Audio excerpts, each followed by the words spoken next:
Tenho o prazer de conversar nesta manhã de sexta-feira com a deputada federal de Santa Catarina, Júlia Zanatta, que gentilmente nos atende nesta sexta-feira, dia 3 de fevereiro. Deputada Júlia, prazer estar falando com a senhora novamente. Bom dia, tudo bem? Bom dia a todos os ouvintes da Rádio Guarujá. Bom dia, Orleans. Estou à tua disposição. Muito bem.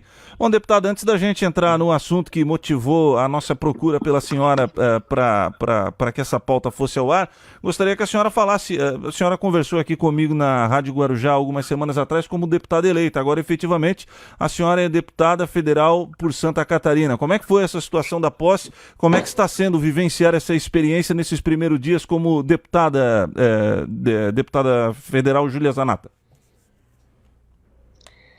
Bom, a nossa posse foi agora de 1º de fevereiro, na quarta-feira.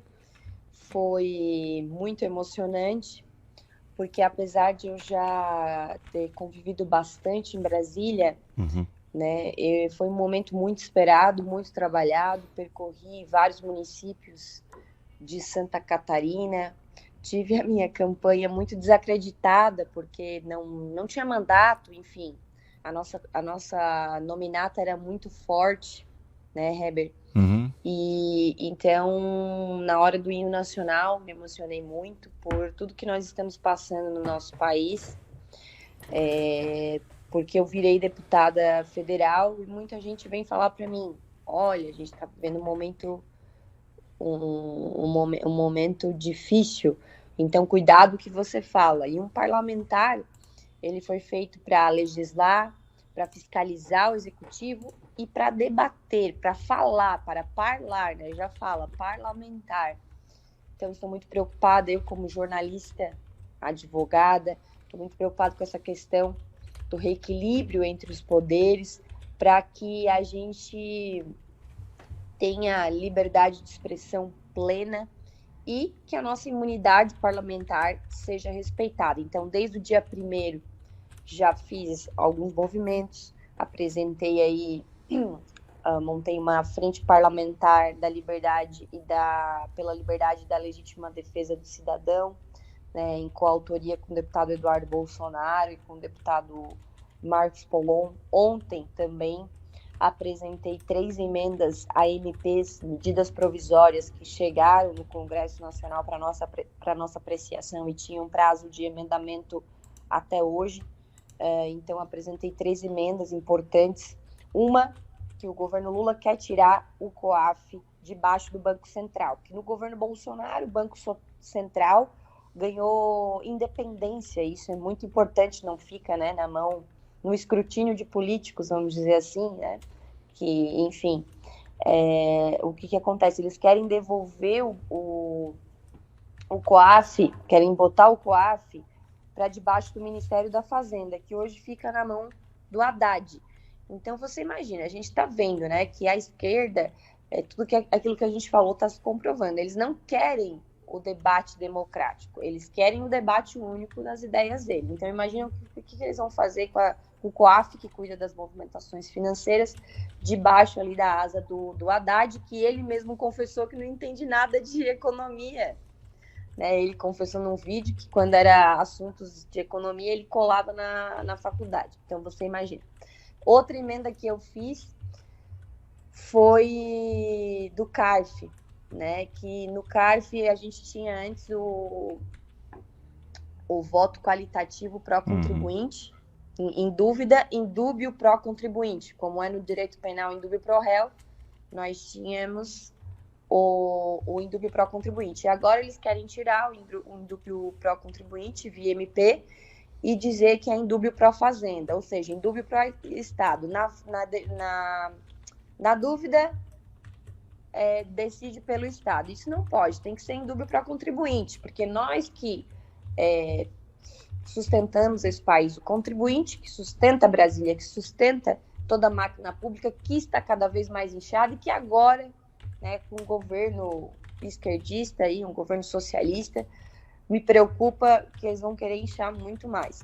Uhum. E outra emenda que eu também apresentei foi sobre a questão do programa de recuperação do setor de eventos, que foi o primeiro a entrar a sofrer com a pandemia e Sim. o último a parar de sofrer, Uhum. para que eles tenham acesso ao PERS, esse programa de empréstimo, de recuperação de crédito, né, do setor, que estava tendo uma dificuldadezinha ali, burocrática, de ter acesso ao crédito. Então, foram essas 3 emendas que nós apresentamos. Também fomos coautora já de um PDL, um projeto de decreto legislativo, junto com o deputado Eduardo Bolsonaro, para barrar aí o decreto desarmamentista, o decreto que acabou com que fez o revogaço dos decretos de mais acesso às armas do governo Bolsonaro, porque ele é ilegal e inconstitucional.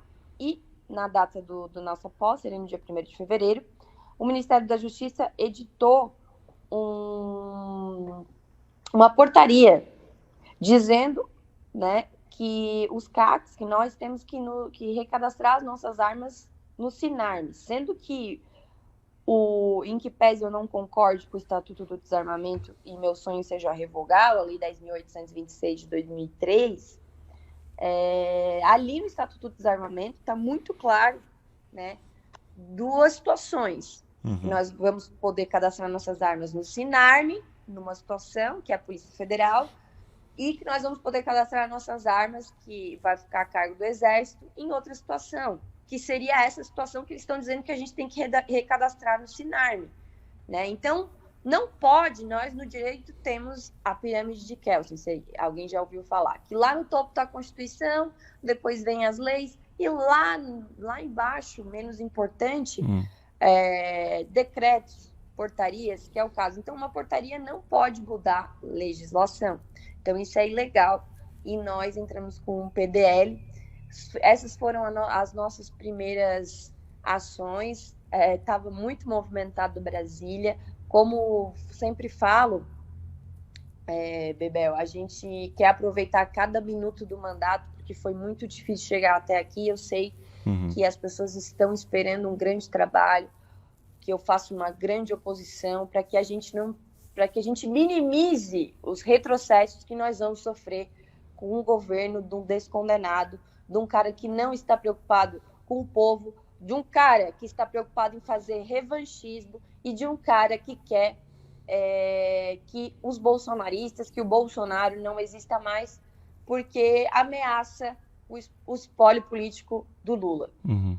Perfeitamente. Bom, essa situação envolvendo os CACs gera uma preocupação nas pessoas que, obviamente, comungam com o mesmo pensamento que a senhora. O que pode ser feito efetivamente, deputada Júlia Zanatta, para que essa situação seja revertida? A senhora explicou algumas situações, mas efetivamente o que pode ser feito já num momento imediato para que os CACs tenham a garantia de continuar com posse e porte legal de arma de fogo em suas propriedades? Olha, na verdade, efetivamente, o que pode ser feito, né, é via Câmara dos Deputados, via Senado Federal, que nós estamos fazendo, que eu acabei de falar. Sim. Que é um projeto de decreto legislativo para barrar os decretos do Lula.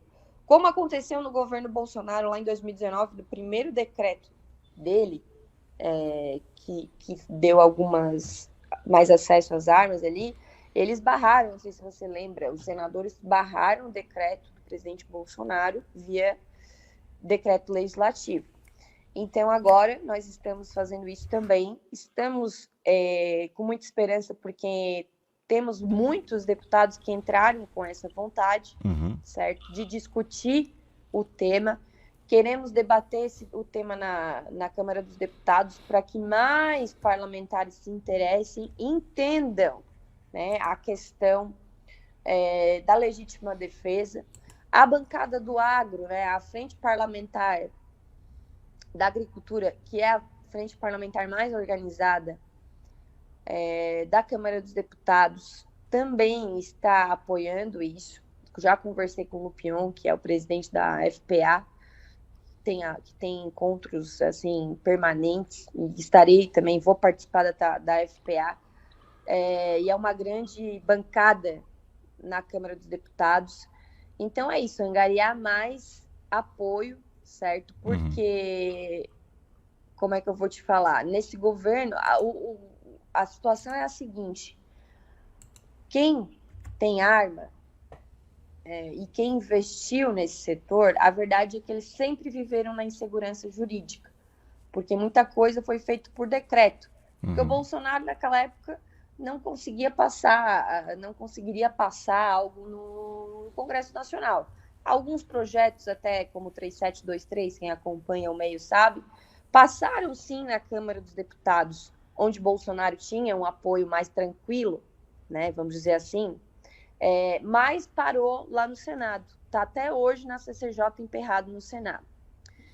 Muitas coisas, inclusive, pararam no Senado, né? A gente estava fazendo um levantamento das coisas que tinham na Câmara dos Deputados e que pararam no Senado. Por isso que era muito importante a gente conseguir ganhar a presidência do Senado. Lutamos muito, junto com outros deputados, fazendo pressão nos senadores, que é quem efetivamente vota para a presidência do Senado. Tínhamos uma quantidade de votos mapeadas para o senador Rogério Marinho, que é do PL, do meu partido do Rio Grande do Norte, que estava falando da importância do reequilíbrio entre os poderes, que hoje nós sabemos, né, que não existe equilíbrio entre os poderes. Temos um poder que se sobressai e que está praticamente amedrontando outros poderes, que é o STF, todo mundo sabe disso. Então, o que acontece? Mais a pressão dos últimos momentos fez com que Pacheco ganhasse, acho que foi 41-32. Não, mais de 40. Tá, então eu não sei o resultado aqui, que foi, mas eu sei que ele ganhou. 49. O que acontece? No último momento, os senadores sofreram pressão de oferecimento de cargos para votar, oferecimento de mais emendas, né? Enfim, o jogo é pesado. Infelizmente, perdemos a presidência do Senado. Mas é aquilo que eu falo, né? A política, ela não é fácil, não é a Disneyland. Então, nós temos que ser firmes, ser fortes e continuarmos lutando.